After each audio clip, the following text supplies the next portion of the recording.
In this video, I will be discussing about probability. So, what is probability? Probability is the mathematics of chance, and other experts are saying that this is the relative frequency with which we can expect an event to occur. And the greater the probability, the more likely the event will occur. And it can be written as a fraction, decimal, percent, or ratio.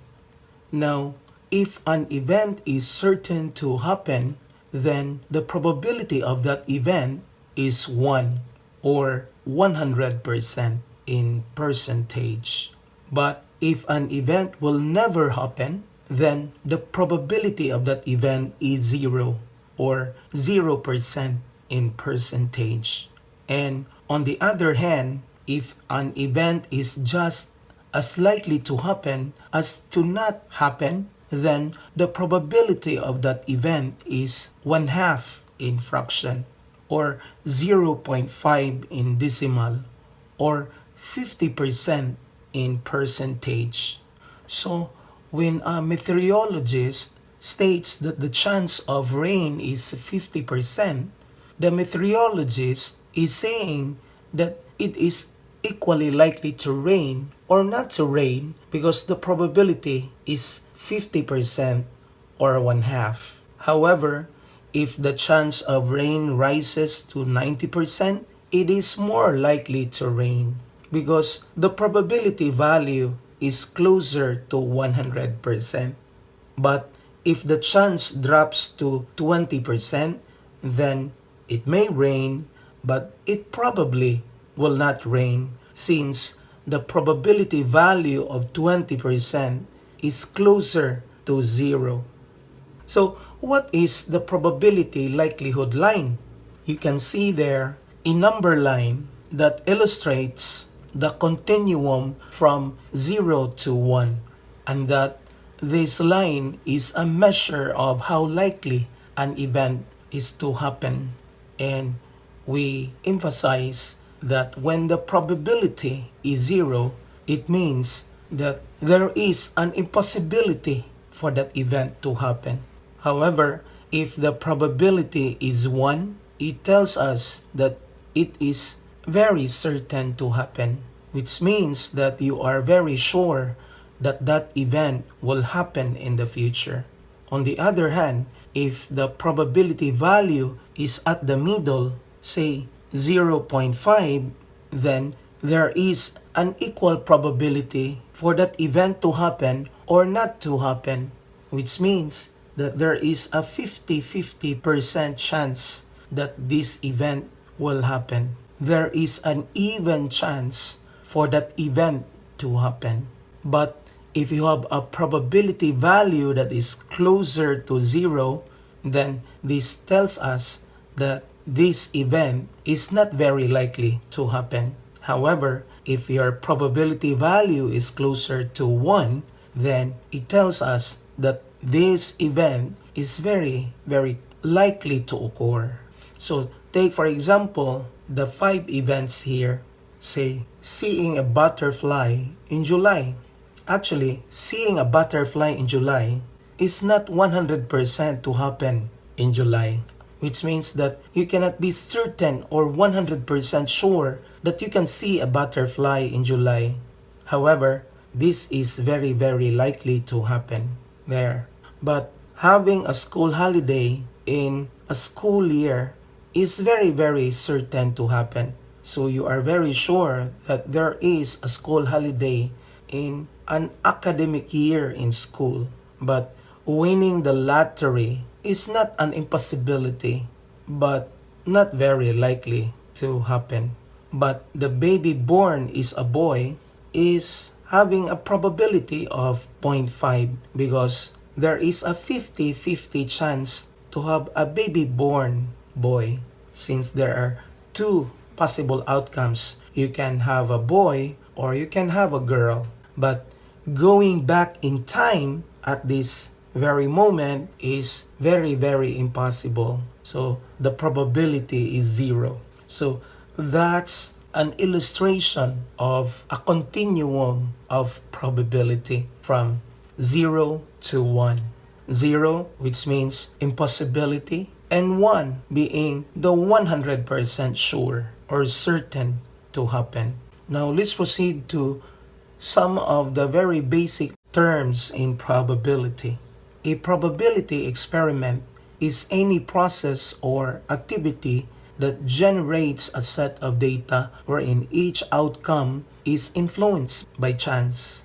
And the result of a single trial in a probability experiment is called an outcome.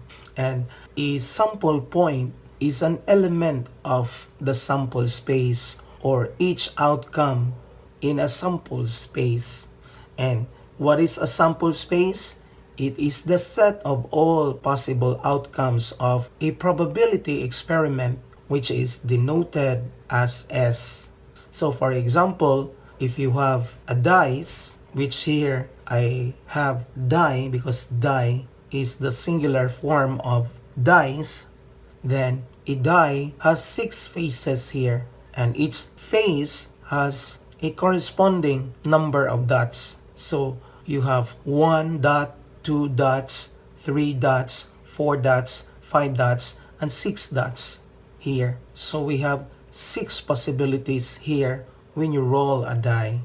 And sample spaces can be represented by the list of all possible outcomes, or you can have a table of all possible outcomes, or a grid, Venn diagrams, or tree diagrams, because you want just to show all possible outcomes in a particular probability experiment. And you may use a combination of these depending on your convenience. Now, what is an event? An event consists of one or more outcomes, and it is a subset of a sample space. And events are often represented by uppercase letters such as big A, big B, or big C. And the notation that the probability of that event, say E, will occur, is written by P of E and is read as the probability of that event E. And actually, there are 3 types of probability here. And the first one is what we call the subjective probability. So what is a subjective probability? Subjective probability is a probability measure resulting from your intuition, educated guesses, and estimates. So there is no mathematical basis for your probability value. It is only based on your intuition, educated guesses, or personal estimates. And therefore, there is no formula to calculate for it, usually found by consulting an expert. So for example, if you would say, it will probably rain this afternoon, that statement is a subjective probability because this is based on your intuition. And another example, when others are saying that there is a high probability that Chris will pass the teacher's board examination, that statement of having higher probability is a subjective probability because there is no mathematical basis or empirical evidence for your probability statement. And the second type of probability is the experimental probability. So what is an experimental probability? Experimental probability is based upon actual observations, which is obtained from probability experiments. So your probability value is based on empirical evidence. And the formula for this is the probability of that event E is the number of event occurrences divided by the total number of observations. Or in other words, the experimental probability of an event E is the relative frequency of that event E. So, take for example, if you are tossing a coin 20 times, then you will be observing the results and you will be counting the number of heads here. and say the number of heads is 9 and the number of tails is 11. So the question, what is the likelihood of getting ahead? In other words, what is the probability of getting ahead? The probability of getting ahead is 9 over 20, or in percentage, 45%. Because if you divide 9 by 20, that is 45%. So your probability value is based on the actual results. So this is what we mean by empirical probability. The probability value depends on the actual results based on the empirical evidence. So if you toss a coin and got ahead, you still have an even chance of getting ahead next time, because you know a coin has two sides, the head or a tail. So there's a 50-50 chance of getting ahead the next time you toss a coin. And it is only when you toss a coin a large number of times that the results will come out even. And if you try this tossing a coin 20 times, you will observe that the probability is not an even probability.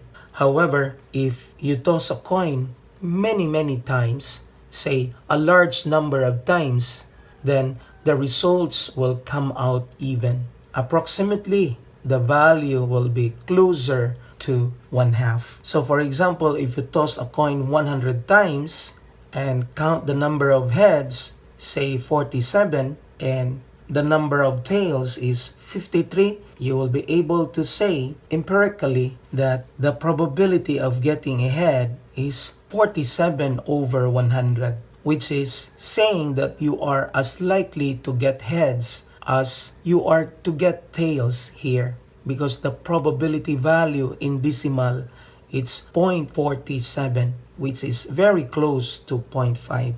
Which means that if you infinitely increase the number of times tossing the coin, then the probability value will be very close to 1/2, and say that you are likely to get heads as you are likely to get tails.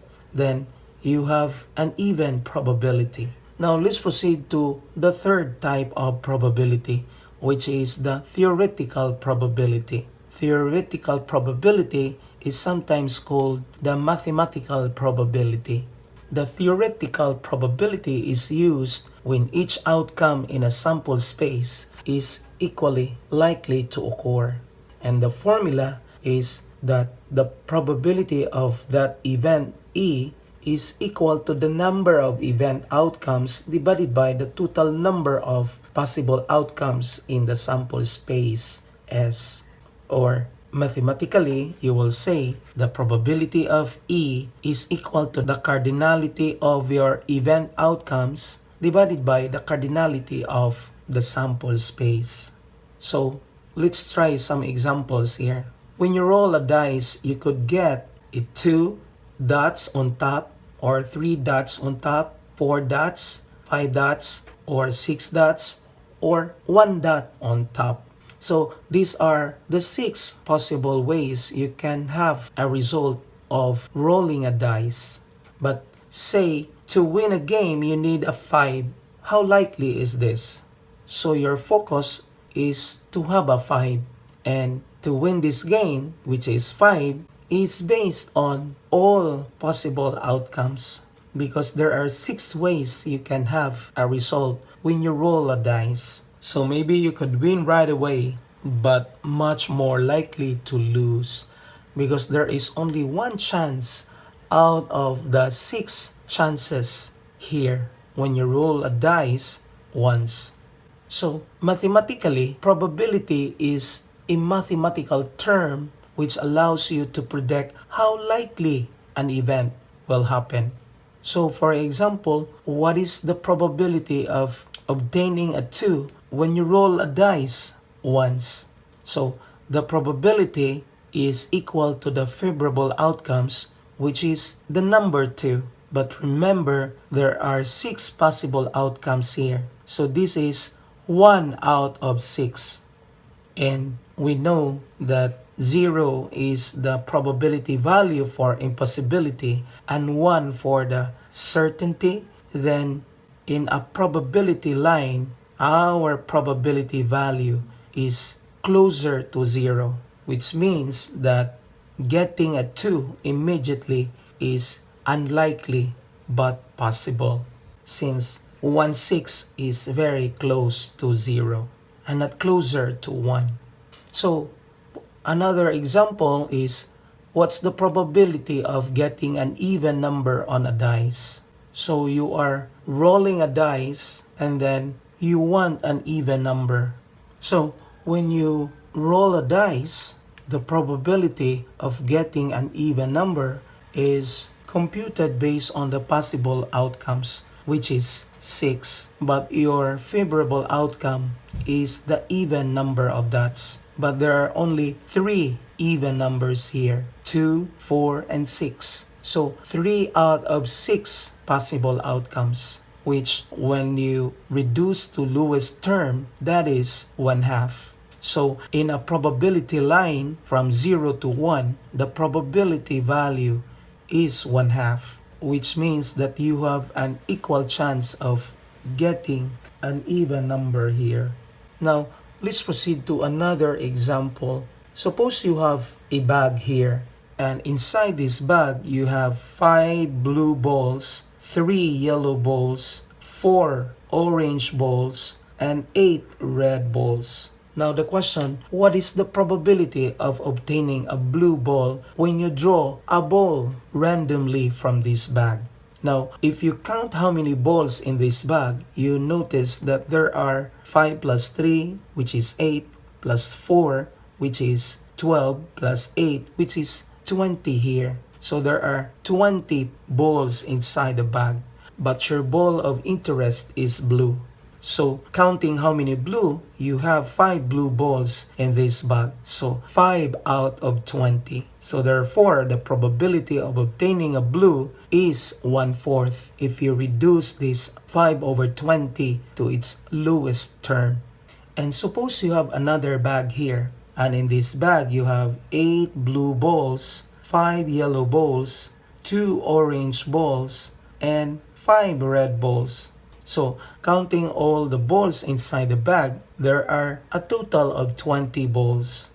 But suppose your ball of interest is yellow. The question is, what is the probability of obtaining a yellow ball from this bag if you draw randomly one ball from this bag?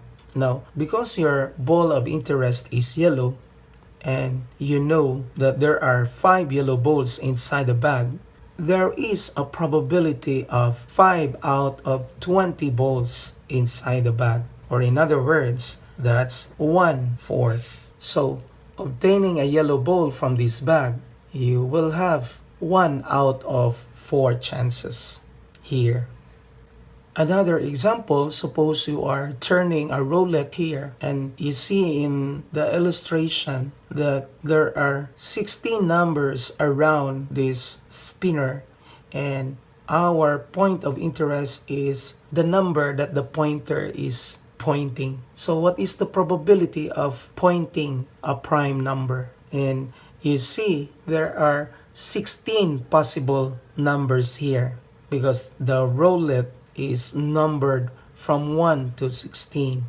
And if you count how many prime numbers, there are 6 prime numbers here.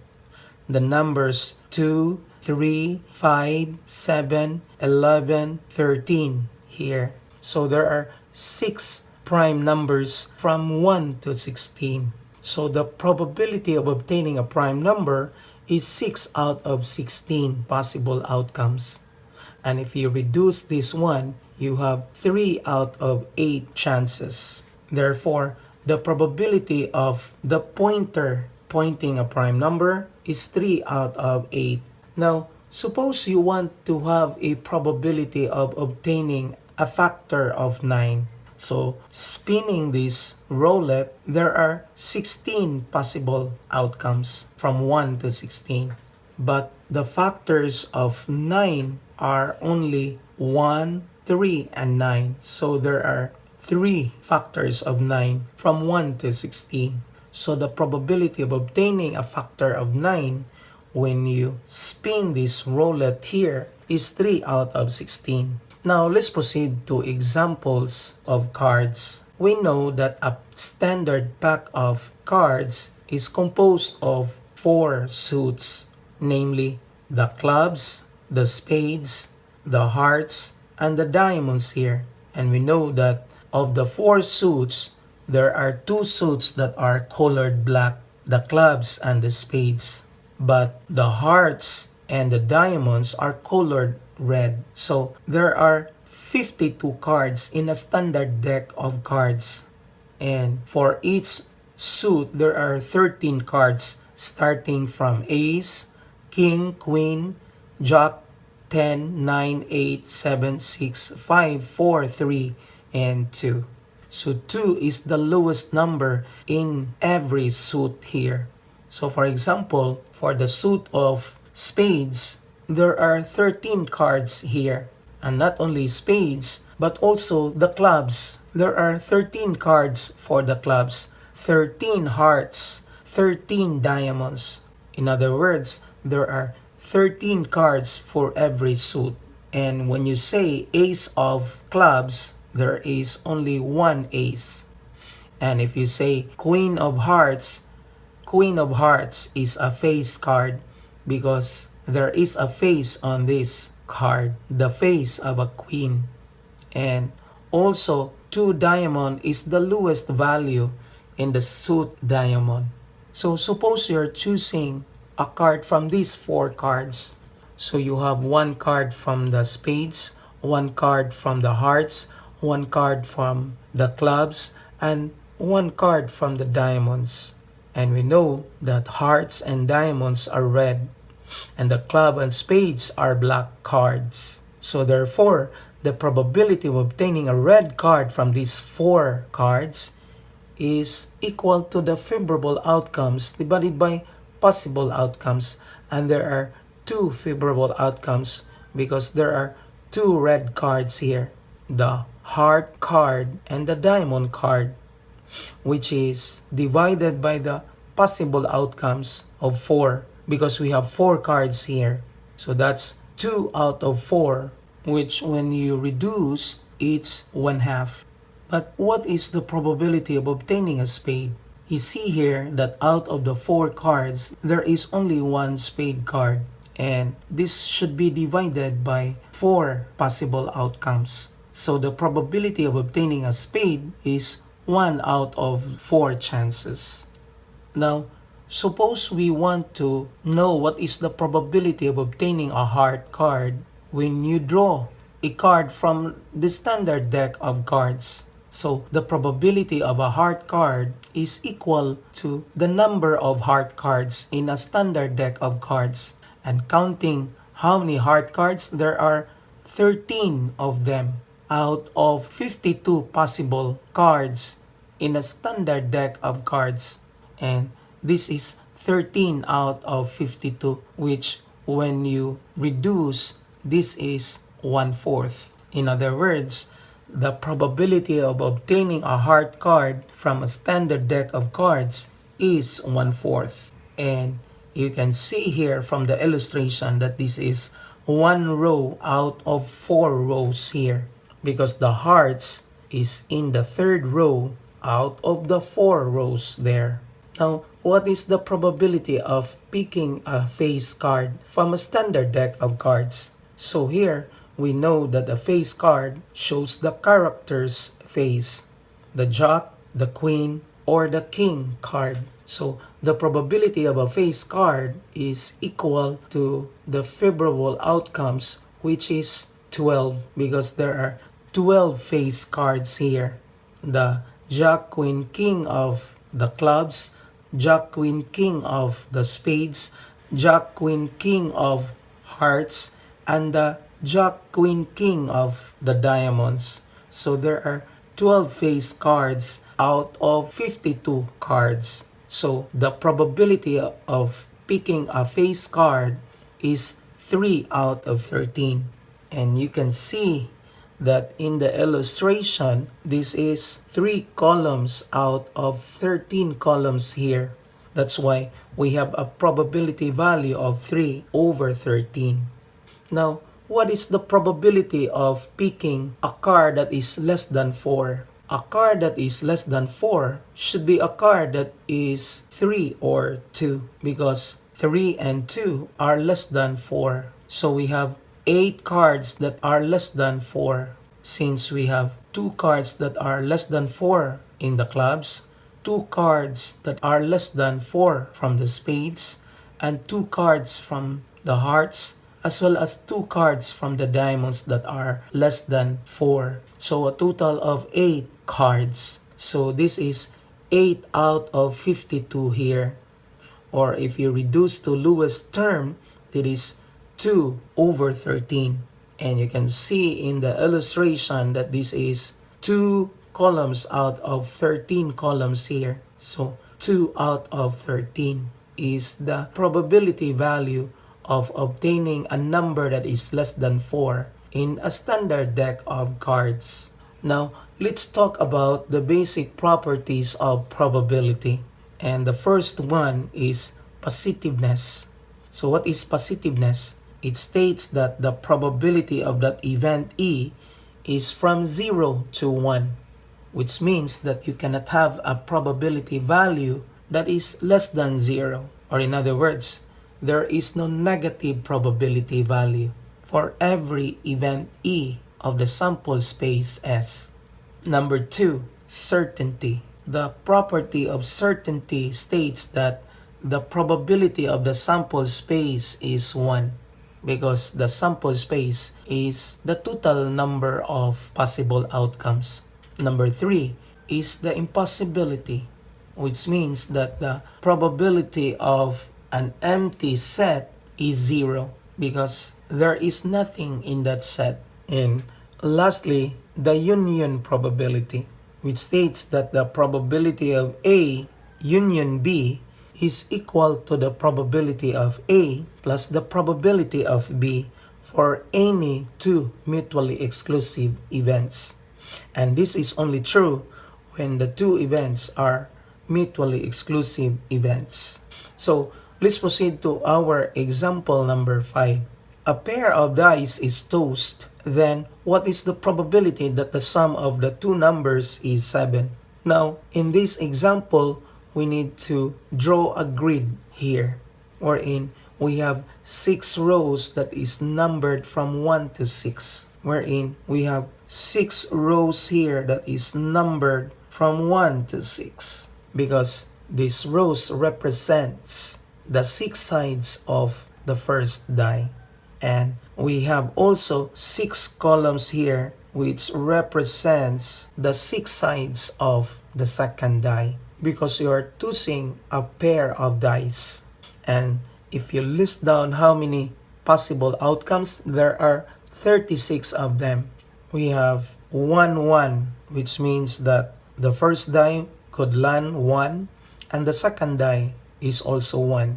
But the result of 1, 2 is having a number 1 for the first die but number 2 for the second die.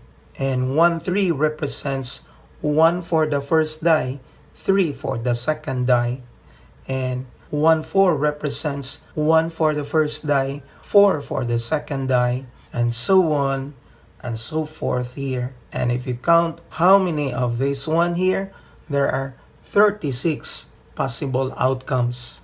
But our point of interest is the sum of 7. And out of the 36, there are sums of 7, which are 1 and 6, or 2 and 5, 3 and 4, 4 and 3, 5 and 2, 6 and 1. In other words, when you say 6 and 1, you have a number 6 from the first die and number 1 for the second die. So there are 6 sum of 7 here out of the 36 possible outcomes. So the probability of obtaining a sum of 7 is 6 out of 36 possibilities, which when you reduce, this is 1/6. So therefore, we say that the probability of obtaining a sum of 7 when you toss a pair of dice is 1/6. Now let's proceed to our example number 6. In the experiment of tossing two fair dice, what is the probability of obtaining either a sum of 7 or a sum of 11? And listing the sum of 7, which we represent here as the event A, are 1 and 6, 2 and 5, 3 and 4, 4 and 3, 5 and 2, and 6 and 1. And the sum of 11, which we represent here as the event B, are 5 and 6, and 6 and 5 only. So the probability of obtaining either a sum of 7 or a sum of 11, that's the probability of the union of the two events. And these are events A and B, because event A is the sum of 7 and the event B is the sum of 11. But because these are two mutually exclusive events, which means that you cannot have a sum of 7 and at the same time a sum of 11. So therefore, these two events are mutually exclusive. So because they are mutually exclusive, the probability of the union of A and B is equal to the probability of A plus the probability of B. And we know that the probability of obtaining an A is 6 out of 36. And the probability of obtaining a sum of 11 is 2 out of 36. And adding these two probabilities, we have 8 over 36. And reducing this one to lowest term, we have 2 out of 9 chances. Therefore, we say that the probability of obtaining either a sum of 7 or a sum of 11 is 2 out of 9 chances. Now, let's proceed to our seventh example here. Suppose a bag contains 6 white balls, 5 red balls, and 4 black balls. And if 2 balls are drawn, find the probability that both are white. So, choosing your 2 balls is to choose simultaneously your 2 balls. So, the probability of obtaining both white balls is equal to the combination of 6 taken 2 at a time, because this is our point of interest, the white balls. So you're choosing your 2 white balls from the 6 white balls there inside the bag, which will be divided by the combination of 15 taken 2 at a time, because your 2 balls must be chosen from all the balls inside the bag, which is 15 here. So solving these combinations, we have 6 factorial over 6 minus 2 factorial times 2 factorial.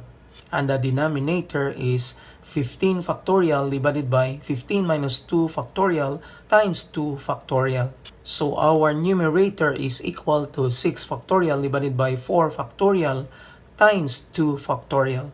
And our denominator is equal to 15 factorial divided by 13 factorial times 2 factorial. So multiplying our numerator by the reciprocal of our denominator, you can express 6 factorial as 6 times 5 times 4 factorial. And the denominator of the second fraction, which is 15 factorial, can be expressed as 15 times 14 times 13 factorial. But we can cancel the 13 factorial in the numerator with the 13 factorial in the denominator. And so with the 4 factorial in the first fraction, with the 4 factorial in the denominator. And also the 2 factorial in the second fraction with the 2 factorial in the denominator of the first fraction. So therefore, the probability of obtaining both white balls is 6 times 5 divided by 15 times 14. And multiplying those numbers, we have 30 over 210. And reducing to its lowest term, we have 1 over 7. Hence, the probability of obtaining 2 white balls when you draw 2 balls from this bag of 6 white balls, 5 red balls, and 4 black balls is 1/7. Now suppose you want to draw 6 balls at random from this bag. Find the probability that there will be 2 balls of each color. Now remember, you want 2 balls of each color, so you want 2 white balls, 2 red balls, and 2 black balls. But choosing your 2 white balls is to choose that one from the 6 white balls. And choosing your 2 red balls is to choose from the 5 red balls here. And also your 2 black balls from the 4 black balls. And that is our events of interest. And this will be divided by the combination of 15 taken 6 at a time. Because you will be choosing your 6 balls from these 15 balls all in all. So solving for their combination formulas, we have this first fraction in our numerator for the combination of 6 taken 2 at a time. And this second fraction in the numerator for the combination of 5 taken 2 at a time. And so with this third fraction, which represents the combination of 4 taken 2 at a time, which will be divided by this fraction that represents the combination of 15 taken 6 at a time. And if you simplify some numbers, we've got this fraction. And multiplying our numerator by the reciprocal of our denominator, which is this one, we can simplify this product to 15 times 10 times 6 times 1/5005, because 15 is the result of our first fraction and 10 is the result of this second fraction and 6 also is the result of our third fraction multiplied for this fourth fraction, which is 1/5005. So multiplying these numbers, we have 900/5005, which when you reduce to its lowest term, we have 180/1001. Hence, the probability of obtaining 2 balls of each color when you draw 6 balls from this bag is 180/1001. Now let's proceed to some of the important theorems on probability. From the basic properties of probability, we can deduce the following very important propositions. Theorem 3.1. The probability of E complement, which is represented by P of E prime, because other sources are writing the E complement as E superscript C. So here, we are representing the complement as the prime. So the probability of E complement is equal to 1 minus the probability of the E, where E prime is the complement of E.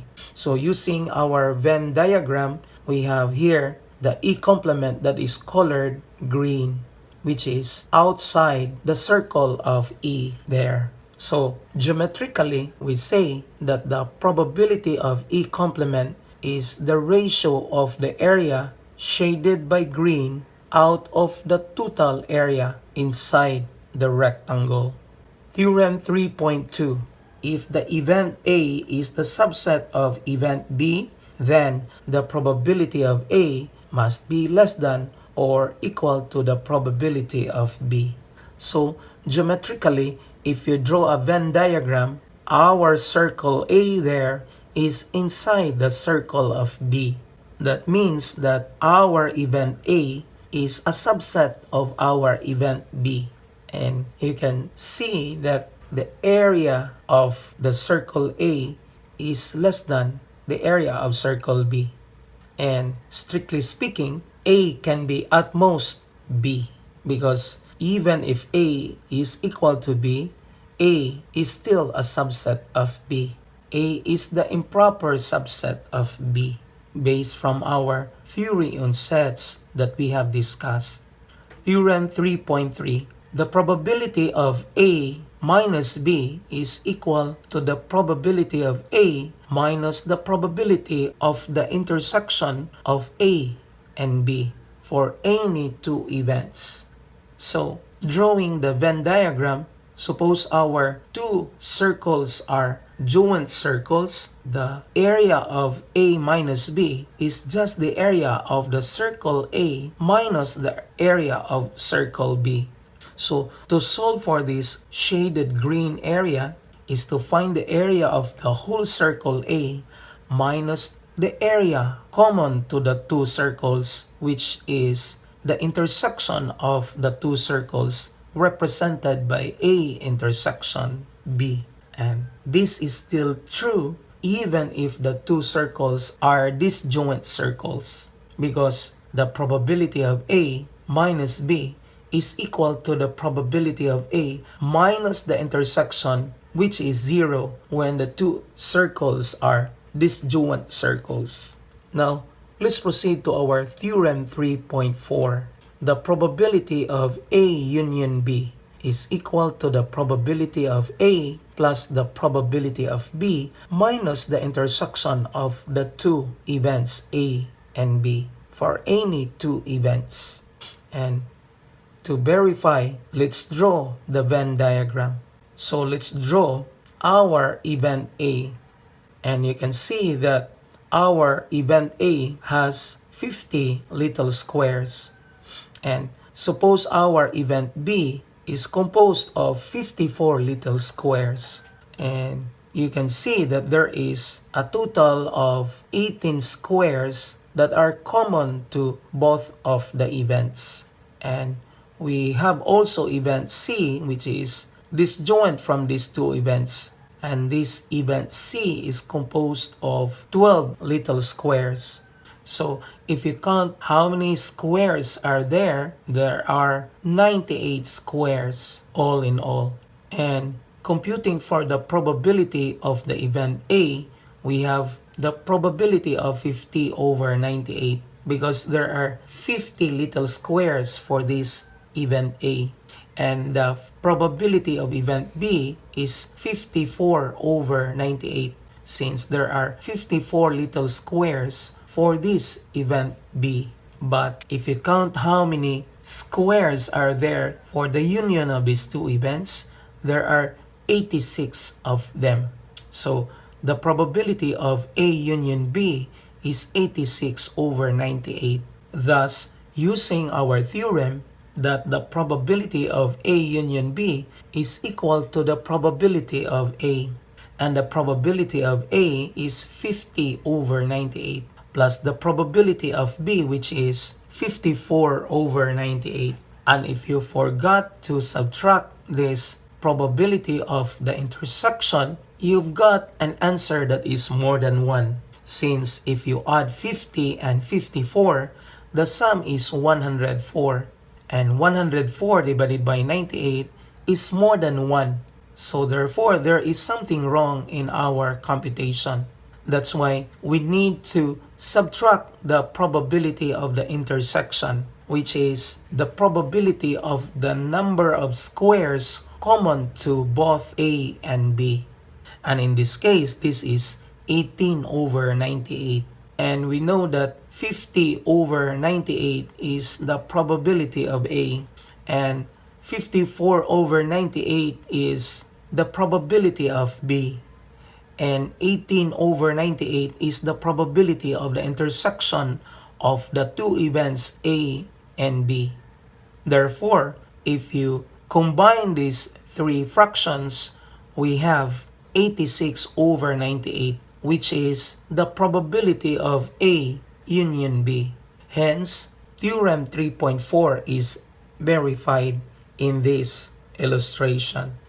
Now, let's proceed to our corollary 3.5, that the probability of A union B union C is equal to the probability of A plus the probability of B plus the probability of C minus the probability of the intersection of A and B minus the probability of the intersection of A and C, as well as minus the probability of the intersection of B and C. And this will be added to the probability of the intersection of the three events A, B, and C here. So verifying this corollary, let's take some examples here through event diagram. Now suppose this is our event A, and if you count how many triangles in this event A, there are 25 triangles. And suppose we have another triangle, this triangle B. This triangle B is composed of 36 little triangles, which are colored pink here. And also we have the event C, which is composed of 49 little triangles, and these are colored green here. Now we still have another event, which is disjoint from the three events A, B, and C, and counting how many triangles, there are 12 little triangles here, which are colored orange here. But we can see that the intersection between A and B is 9, which means that there are 9 little triangles that are common to both event A and B. And also event A and C has 9 common triangles. And so with the events B and C, which has 9 common triangles. But common of these 3 events, we also have 9 little triangles there. And if you count how many non-overlapping triangles there are actually 104 non-overlapping little triangles.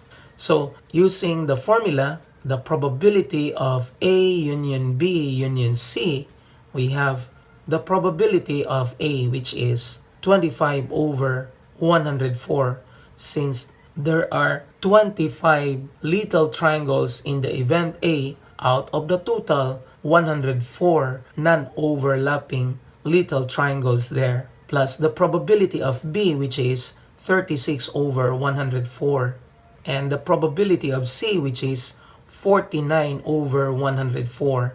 And if you will not follow the formula above, but you add these 3 fractions, you've got an answer that is more than 1, because 25 plus 36 plus 49 is equal to 110.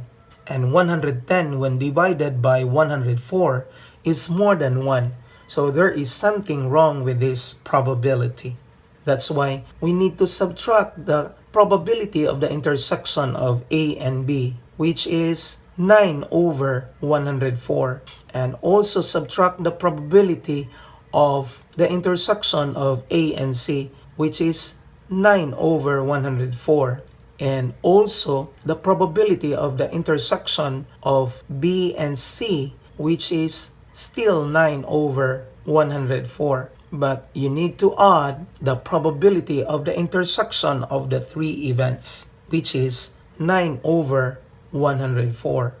Thus, if you combine all these fractions, we have 92 over 104.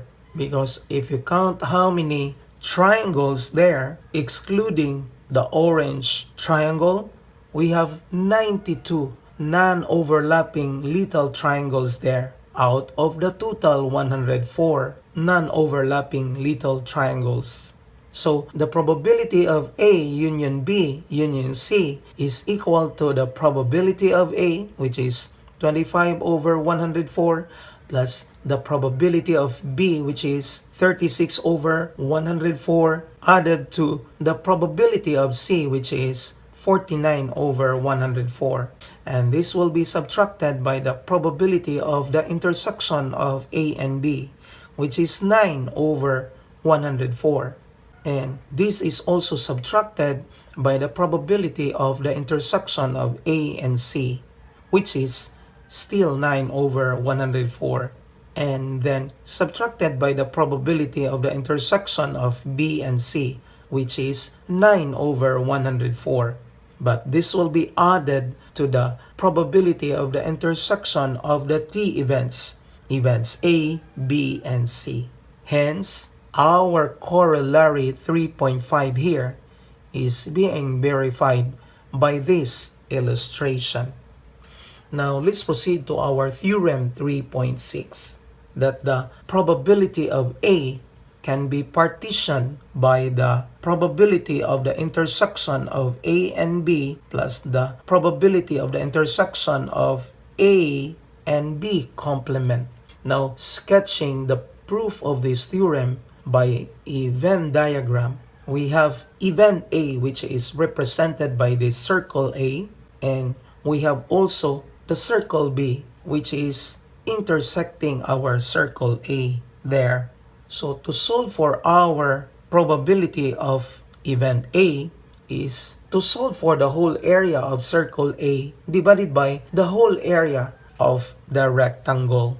And to solve for the whole area of A can be partitioned into two parts, wherein the first part is the intersection of the two circles, which is represented by A intersection B.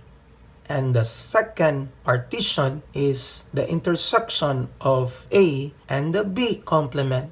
Now remember, the B complement is the area outside of B. And if you intersect this one to A, the intersection is colored yellow in this drawing. So therefore, the sum of the two probabilities, the probability of the green one, which is represented by the probability of A intersection B, plus the probability of the intersection of A to the B complement, which here is colored yellow. So if you add these two probabilities, this is the probability of A. And this is the sketch of the proof geometrically here. And that's it. If you learned something today, please check out my channel for more videos like this and click subscribe. Click the notification bell below so you'll get notified whenever I'll be posting a new video. Don't forget to like this video to show your support. And always remember to math your way up. Thank you.